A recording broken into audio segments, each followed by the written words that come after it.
So hi, this video is about what is embodiment. Embodiment is more or less how we are, the way we are. You could also say our manner of being. So everything you do, you actually do with your body. And most things you do, you are not even aware of. Let's say you eat something, your digestive system starts working and everything happens without you knowing it, without you doing anything for it. And I guess we're lucky, because if we had to think about every bite we put in our mouth and what to do with it, every breath we take and that we don't stop that, or every step we take that we think of putting each foot in front of the other one, that would be quite hard work for our brains. So maybe you can play a musical instrument, or maybe you do play tennis, or you are good at another sports. And all these things, and many more, of course, many more are embodied skills. You move naturally. You can't you don't have to think about what to do next. You can almost feel what you have to do next. And also embodiment is about the way you experience emotions and the way you relate to others. You have embodied the way that you do that. And all these things affect how you go after your goals. What you do when things get tough. What you do if you need a helping hand. Do you ask for it or not?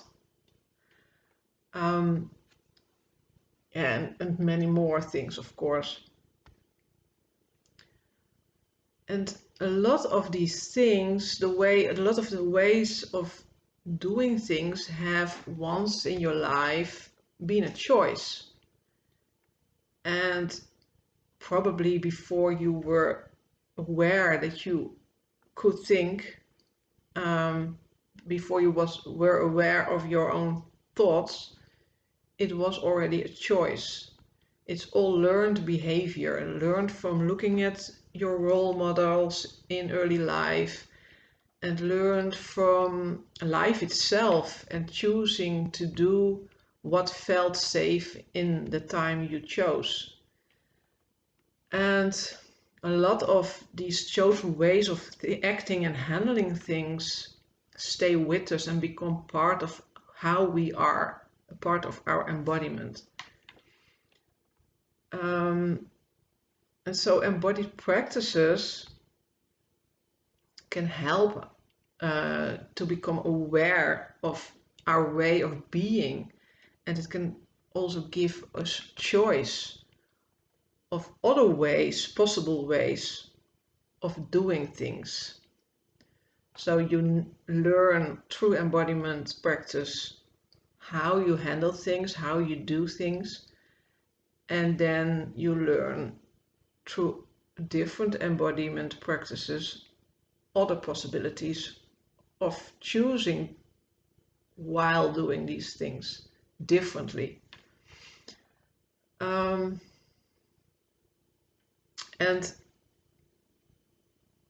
you, when doing that, you can learn that your habitual way of acting is not the only way.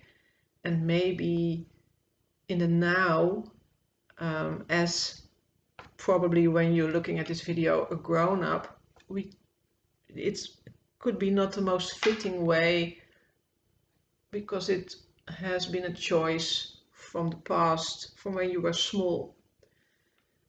And we change in our lives, and the patterns of handling or of doing things often stay the same. So awareness of your embodiment, and then learning the different options to choose from in the future. and knowing that you always have the choice. You can always choose to do what feels good. And if you want to do more of a different way that you were not used to until now, you can do that. But if you don't want to do more of it, then you don't have to.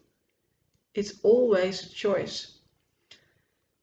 So for me, to give an example, most of my growth was about growing out of staying small. I always chose to stay small. I did not speak up. I literally made myself invisible.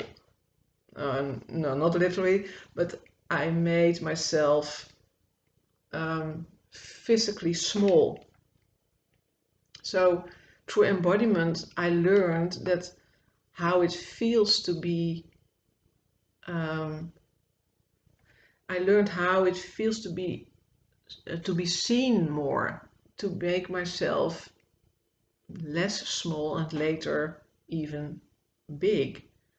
So now, yeah, I actually enjoy being in social situations, and I show myself to the world with my work, and I'm here making this video, and I I can't remember a time when that did not feel scary for me, and now it does not feel scary anymore.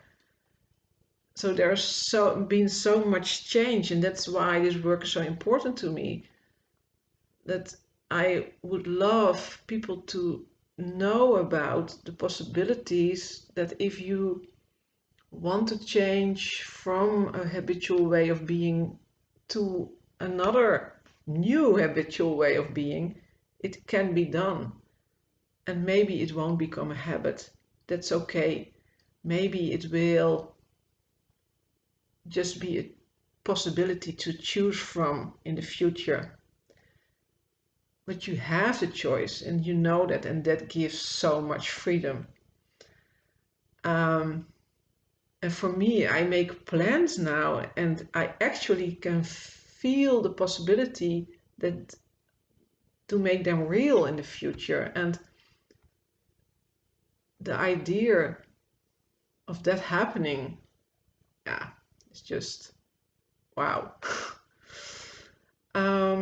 So for about embodiment for now, that's it for me. And I would love you to react in the comments if what I just said made any sense to you. And please, if you have any questions, more questions about embodiment, or anything around this subject, of course, and body mind, maybe a little intertwined with each other, please leave a question or ask me personally. I can probably find someone who knows. Maybe I know myself. Maybe we can just put it in the group. Yeah, and I want to thank you all for watching this video, and I hope to see you next time. Bye bye.